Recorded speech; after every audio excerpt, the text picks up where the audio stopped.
मेरी सौतेली माँ रोज़ हम दोनों भाई बहनों को दूध में चूर्ण मिलाकर देती थी, जिसे हम दोनों भाई बहन बहुत ही प्रेम से पीते थे।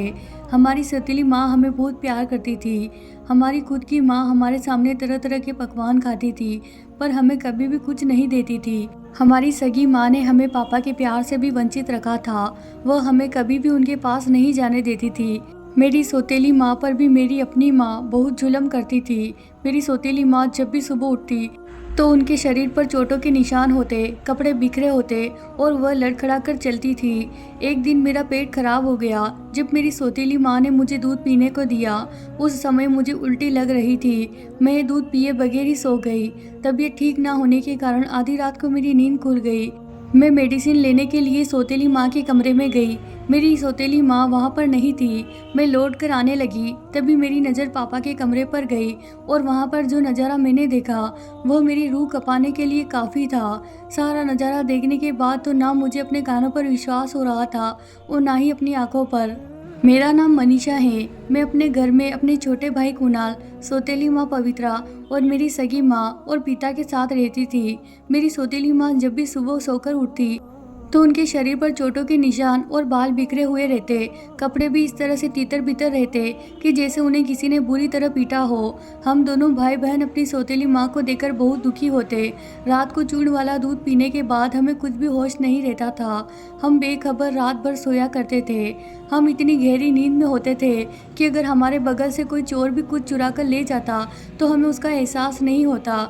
जब भी हम सुबह सोकर उठते, अपनी सौतेली माँ को इसी स्थिति में देखते, वह रो रो कर हमें अपना दुखड़ा बताती और अपने जख्मों को दिखलाती। हम दोनों कभी उनसे पूछते कि माँ आपका यह हाल किसने किया, तो वह यही बोलती, बच्चों तुम लोग यह जानकर क्या करोगे, पर हमारे घर में हमारे पापा और मेरी सगी माँ के अलावा यह काम कर भी कौन सकता था। मेरे बहुत जिद करने के बाद उन्होंने बताया कि उनका यह हाल मेरी सगी माँ ने ही किया है। मैं छोटी थी, पर इतनी भी नहीं कि उनके जख्मों को देखकर मुझे दर्द ना होता और उनकी बातें सुनकर गुस्सा न आता।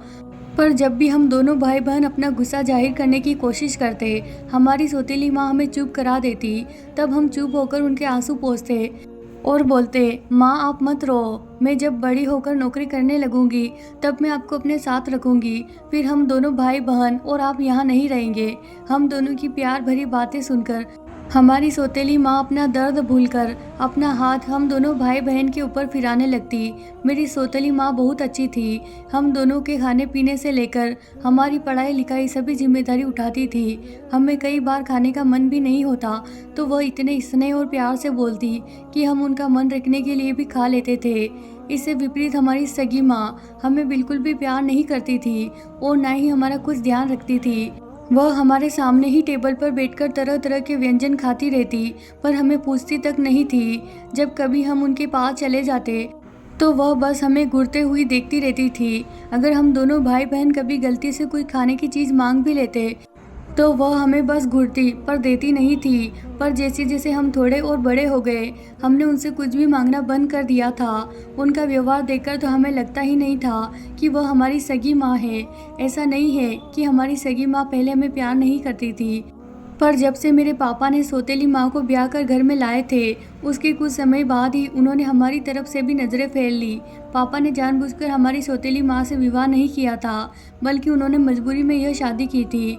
बात यह थी कि मेरे दादा दादी ने बचपन में ही अपने सहेली की लड़की से मेरे पापा की शादी तय कर दी थी, परंतु जब पापा बाहर कॉलेज में पढ़ रहे थे तो उन्हें हमारी माँ पसंद आ गई थी और दोनों एक दूसरे को बहुत प्यार करने लगे थे।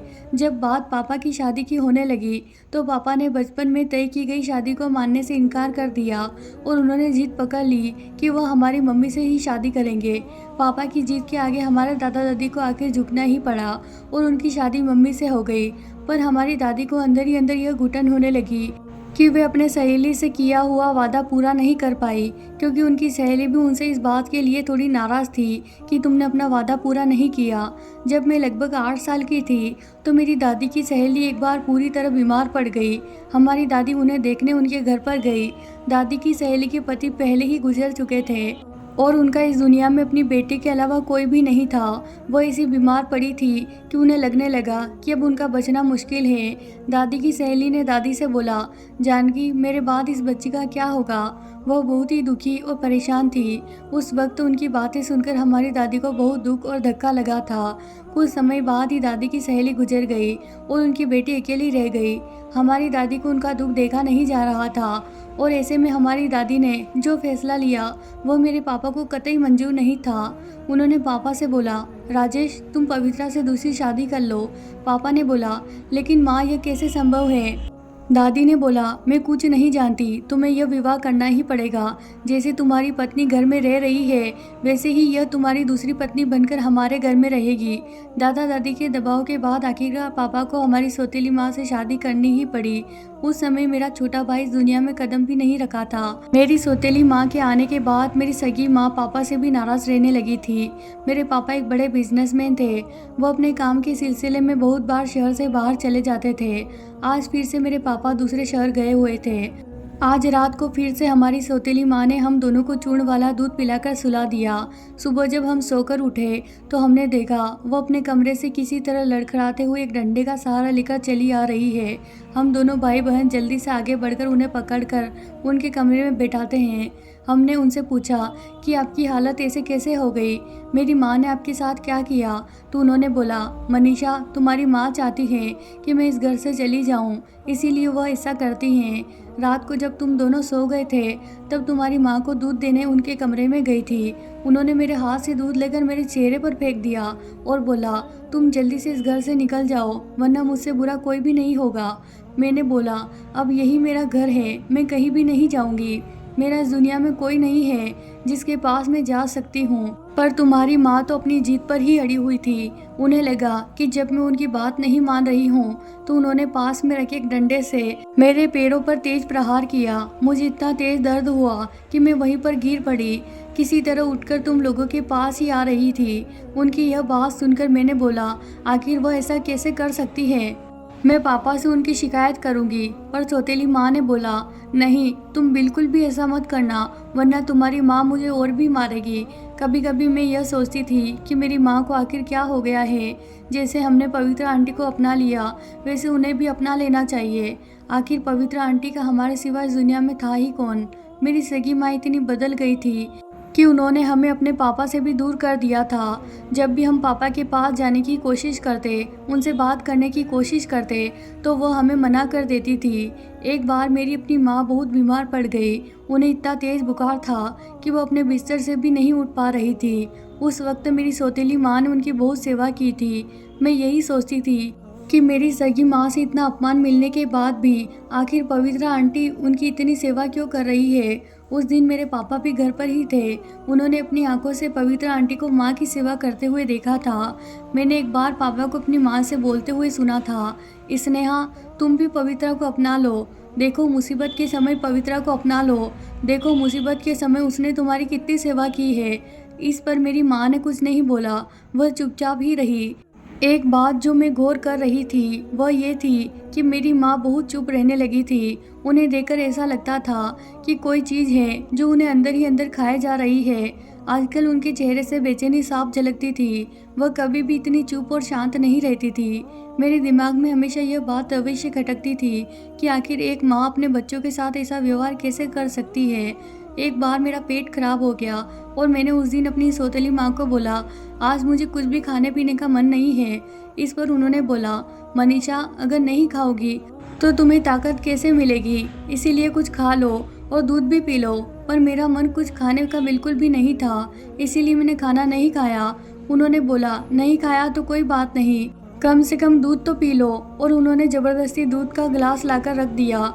मैंने बोला, ठीक है थोड़ी देर के बाद पी लूँगी।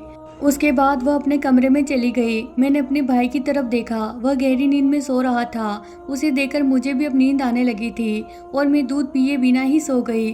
अचानक से लगभग 2 बजे रात को मेरी नींद खुल गई। मुझे उस समय थोड़ा पेट में दर्द हो रहा था। मैंने सोचा पवित्रा आंटी से जाकर दवाई ले आती हूँ। पर जब मैं उनके कमरे में गई तो वह वहाँ पर नहीं थी। मैंने सोचा आज तो पापा भी घर पर नहीं हैं, फिर वह कहाँ गई होगी। फिर मैं ढूंढते हुए वॉशरूम की तरफ गई, पर मुझे यह देखकर हैरानी हुई कि पवित्रा आंटी वहाँ पर भी नहीं है। उन्हें ना पाकर मैं बिल्कुल डर गई। मुझे लगने लगा कि सचमुच तो मेरी माँ ने उन्हें घर से बाहर तो नहीं निकाल दिया। मेरा मन तरह तरह की आशंका से घिरने लगा। आज मुझे अपनी माँ पर बेहद गुस्सा आ रहा था। मैं यही सोच रही थी कि पवित्रा आंटी इतनी अच्छी है, हम सबका कितना ख्याल रखती है, फिर भी माँ ने उन्हें घर से बाहर निकाल दिया। मैं गुस्से में माँ के कमरे की तरफ जाने लगी। तभी मुझे किसी आदमी की आवाज़ सुनाई पड़ी जो कि पापा के कमरे से आ रही थी। मैंने बिना किसी आहट के पापा के कमरे तक गई और पर्दे के पीछे से जो नज़ारा मैंने देखा, उसे देखने के बाद मैं अपना होशोहवास गवा बैठी। उस वक्त तो मुझे ना तो अपने कानों पर विश्वास हो रहा था और ना ही अपनी आंखों पर। मैं यही सोच रही थी कि पापा के पीठ पीछे एक औरत ऐसा कैसे कर सकती है। मैंने हैरानी भरी नज़रों से वहाँ देखा कि मेरी अपनी माँ को मेरी सौतेली माँ और एक आदमी ने एक चेयर के सहारे उन्हें रस्सियों से बांध दिया है। उन दोनों ने मेरी अपनी माँ को इतना कस के जकड़ दिया है कि वह बंधी हुई बिल्कुल तड़प रही है। मेरी सौतेली माँ ने मेरी अपनी माँ से बोला, जो मैं कहती हूँ चुपचाप मेरी बात मान लो और वैसा ही करती रहो, वरना ना तो हम दोनों राजेश को छोड़ेंगे और ना ही तुम्हारे बच्चों को। अगर तुम चाहती हो कि सभी सही सलामत रहे तो जैसा मैं कहती हूँ तुम वैसा ही करती रहो। तुम्हारा व्यवहार इतना घटिया हो जाना चाहिए कि खुद तुम्हारे अपने बच्चे और तुम्हारा पति राजेश तुम्हें घर से धक्के मारकर बाहर निकाल दे। तुम्हें जो रस्सी से बांधा है वह सिर्फ इसीलिए ताकि तुम्हारे अंदर डर बना रहे कि हम क्या क्या कर सकते हैं। यह सब सुनकर तो मुझे ऐसा लग रहा था कि किसी ने शीशा पिघलाकर मेरे कानों में डाल दिया है। मुझे तो बिल्कुल यकीन ही नहीं हो रहा था कि जिस पवित्रा आंटी को मैं इतना अच्छा समझती थी वह एक आस्तीन का सांप निकलेगी। उसके बाद पवित्रा आंटी ने उस आदमी को बोला, शुभम, इसे घर से बाहर निकालने के बाद मैं पूरी तरह सबकी चहेती बन जाऊंगी और कभी भी तुमसे मिलने बाहर आऊंगी तो कोई मुझ पर शक भी नहीं करेगा और धीरे धीरे पूरी जायदाद पे मैं कब्जा कर लूंगी। मैं तो चाहती हूँ कि जल्द से जल्द यह अपने ही बच्चों और पति की नज़र में इतना घिर जाए कि वे खुद ही इसे अपनी ज़िंदगी से बाहर निकाल दे, क्योंकि इस घर में इस औरत को निकालना हमारे लिए इतना आसान नहीं होता। सभी का विश्वास पूरी तरह जीतने के बाद हम लोग सोचेंगे कि राजेश और उसके बच्चों का क्या करना है। यह सब सुनकर तो मेरे पैरों तले से जमीन ही खिसक गई थी।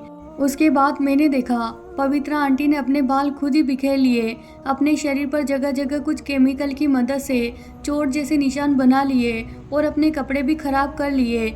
इसके बाद मम्मी को खूब डरा धमकाकर उन्हें खोल दिया। मैं पर्दे के पीछे से अपने कमरे में आ गई, लेकिन आज जो मैंने अपनी आंखों से देखा था उसके बाद तो पवित्रा आंटी से बिल्कुल डर गई थी। यह औरत बहुत ही खतरनाक थी। मैं इतनी डरी हुई थी कि मुझे समझ में नहीं आ रहा था कि मैं किससे यह बात कहूँ। पापा भी घर पर नहीं थे। सुबह के 5 बजे ही मैंने देखा आंटी मगरमच्छ के आंसू बहाती चली आ रही है। तभी मेरी नज़र दूध वाले गिलास पर गई।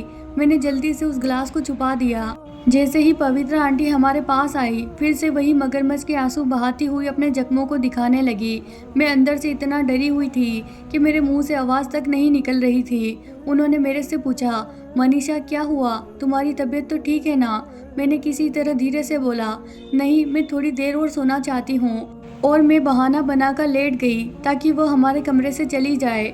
आज मैं उनकी नज़रों से बचते हुए अपनी माँ से मिलना चाहती थी, पर संभव ही नहीं हो पा रहा था। अगर मैं उनके सामने मिलती तो उन्हें शायद हमारे ऊपर शक हो सकता था। इसीलिए मैंने सोचा पहले पापा को सारी बात बतानी चाहिए।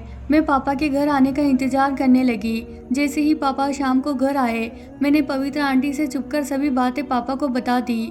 पापा को तो मेरी बातों पर यकीन ही नहीं हुआ। उन्होंने बोला, बेटा ऐसा कैसे हो सकता है, उसने तो खुद ही तुम्हारी माँ की कितनी सेवा की थी। फिर पापा को मैंने बताया कि पापा, आंटी हमारे दूध में एक चूर्ण मिलाकर देती थी और हमें कहती थी कि इससे तुम्हारे शरीर में बहुत ताकत आ जाएगी, और हम वह दूध पी लेते थे। पर उसे पीने के बाद हम दोनों भाई बहन एक बार भी रात में नहीं उठते थे। कल रात को मेरा पेट खराब हो गया था, फिर भी पवित्रा आंटी ने मुझे वह दूध पीने को दिया, लेकिन मैं उस दूध को पी ही नहीं और रात को मेरी नींद खुल गई। उसके बाद ही मुझे सारी सच्चाई का पता लगा। इसके बाद मेरे पापा ने जब सख्ती से सवाल किए तो पवित्रा आंटी ने सारी सच्चाई खुद ही उगल दी। पवित्रा आंटी हम सबको खा जाने वाली नज़रों से घूर रही थी। इस घटना के बाद पापा ने पवित्रा आंटी से तलाक ले लिया। मैं मन ही मन यह सोच रही थी कि लोग शायद इन्हीं सब कारणों की वजह से सौतेली माँ पर कभी विश्वास नहीं करते, पर क्या सचमुच सभी सौतेली माँ ऐसी ही होती है? दोस्तों, अगर आपको आज की कहानी पसंद आई है तो इसे लाइक ज़रूर करें। साथ ही अगर आप हमारे चैनल पर नए हैं तो इसे सब्सक्राइब करना बिल्कुल ना भूलें। आपकी क्या राय है इस कहानी के बारे में, वो भी हमें कमेंट के ज़रिए ज़रूर बताएं। मिलते हैं इस तरह नई कहानी के साथ अगली वीडियो में। धन्यवाद दोस्तों।